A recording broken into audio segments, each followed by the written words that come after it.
नमस्कार. आज आपण एक अशा विषयावर बोलणार आहोत ज्याची सध्या सगळीकडे जोरदार चर्चा आहे. महाराष्ट्र शासनाने 6 मे 2026ला एक अत्यंत महत्त्वाचं परिपत्रक काढलंय, ज्यातून सुधारित राष्ट्रीय निवृत्ती वेतन योजना म्हणजेच RNPS लागू करण्याची कार्यपद्धती स्पष्ट करण्यात आली आहे. एक पेन्शन तज्ज्ञ म्हणून आज आपण या शासकीय परिपत्रकाचं अगदी बातम्यांच्या चॅनलसारखं सखोल आणि तटस्थ असं विश्लेषण करणार आहोत. तर चला थेट मुद्द्यावर येऊया. वरवर पाहता ही नवीन योजना खूपच आकर्षक वाटते, पण याच्या आत दडलेल्या अटी नेमकं काय सांगत आहेत? या योजनेचे फायदे खरंच त्या अटींपेक्षा मोठे आहेत का, की यात काही छुपे धोके आहेत?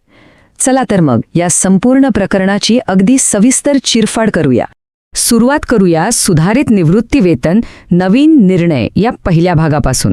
आता हे परिपत्रक समजून घेताना काही तारखा लक्षात ठेवणं खूपच गरजेचं आहे.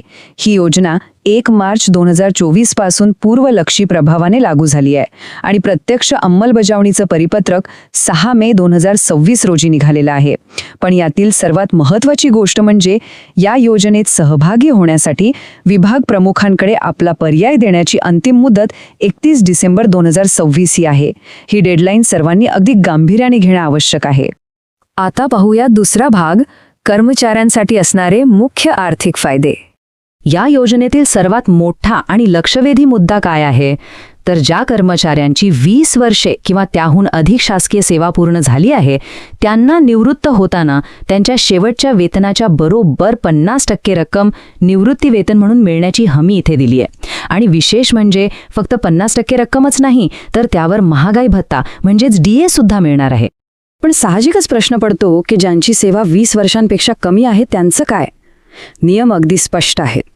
जर सेवा 10 ते 20 वर्षांच्या दरम्यान असेल तर शेवटच्या वेतनाच्या आधारे आणि सेवेच्या वर्षानुसार हे पेन्शन प्रमाणात कमी केलं जाईल. आणि हे लक्षात घेण्यासारखं आहे की जर 10 वर्षांपेक्षा कमी सेवा असेल तर या नवीन योजनेअंतर्गत कोणतंही पेन्शन मिळणार नाही. ही एक अतिशय स्पष्ट आणि तटस्थ वस्तुस्थिती आहे. याच संदर्भात आणखी एक महत्त्वाचा आकडा परिपत्रकात दिलाय, तो म्हणजे 7,500 रुपये.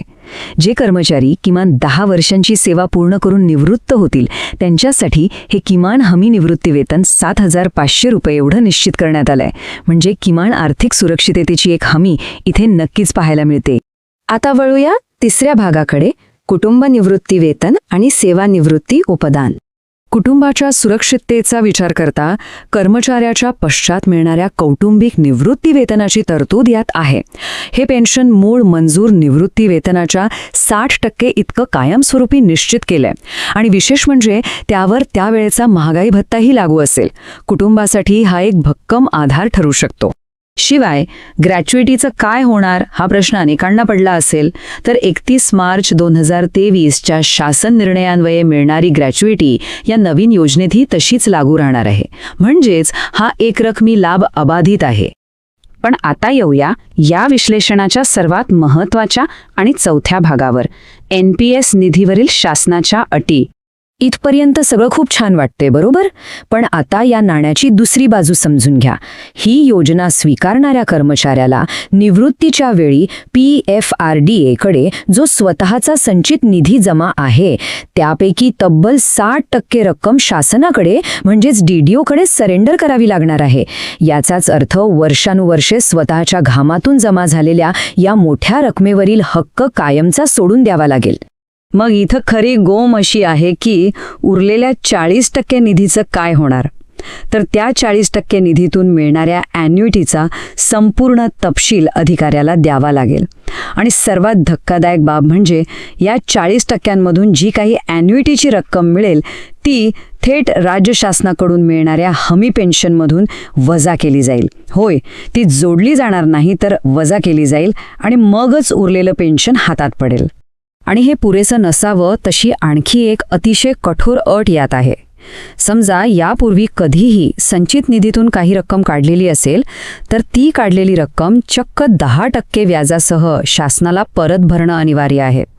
जर हे पैसे व्याजासह भरले नाहीत तर मिळणाऱ्या निवृत्ती वेतनात त्याच प्रमाणात कपात केली जाईल. ही एक मोठी आर्थिक दंडात्मक अट मांडली जाते. पुढे पाहूया भाग 5, राजीनामा दिल्यास काय? एका गंभीर परिस्थितीचा विचार. आता एका वेगळ्या आणि महत्त्वाच्या परिस्थितीचा विचार करूया. समजा कोणी राजीनामा दिला तर शासनाने हे अतिशय स्पष्ट केलंय की राजीनामा देणाऱ्या कर्मचाऱ्याला या नवीन योजनेअंतर्गत कोणतंही पेन्शन अनुज्ञेय राहणार नाही. अशा व्यक्तीला फक्त मूळ जुन्या NPSचे जे काही सामान्य लाभ आहेत तेवढेच मिळतील. राजीनामा दिल्यास RNPSचे सर्व लाभ त्वरित संपुष्टात येतात. तसंच हे नवीन नियम फक्त राज्य शासनाच्या कर्मचाऱ्यांनाच मर्यादित नाहीत. मान्यताप्राप्त अनुदानित शैक्षणिक संस्था, कृषी आणि बिगर कृषी विद्यापीठे तसेच जिल्हा परिषदेचे जे कर्मचारी NPSचे सभासद आहेत त्यांच्यासाठीही ही योजना विस्तारित केली आहे. आणि लक्षात असू द्या, सर्व फायद्यांसह या ज्या कठोर अटी आपण आत्ता पाहिल्या त्या सर्वांना अगदी जशाच्या तशा लागू राहणार आहेत. आता येऊया शेवटच्या आणि 6व्या भागाकडे. RNPS खरंच फायदेशीर आहे का? आपण फायद्यांचं आणि त्यामागील अटींचं अत्यंत सखोल विश्लेषण केलंय आणि हे सगळं पाहिल्यावर एक चित्र अगदी स्पष्ट उभं राहतं.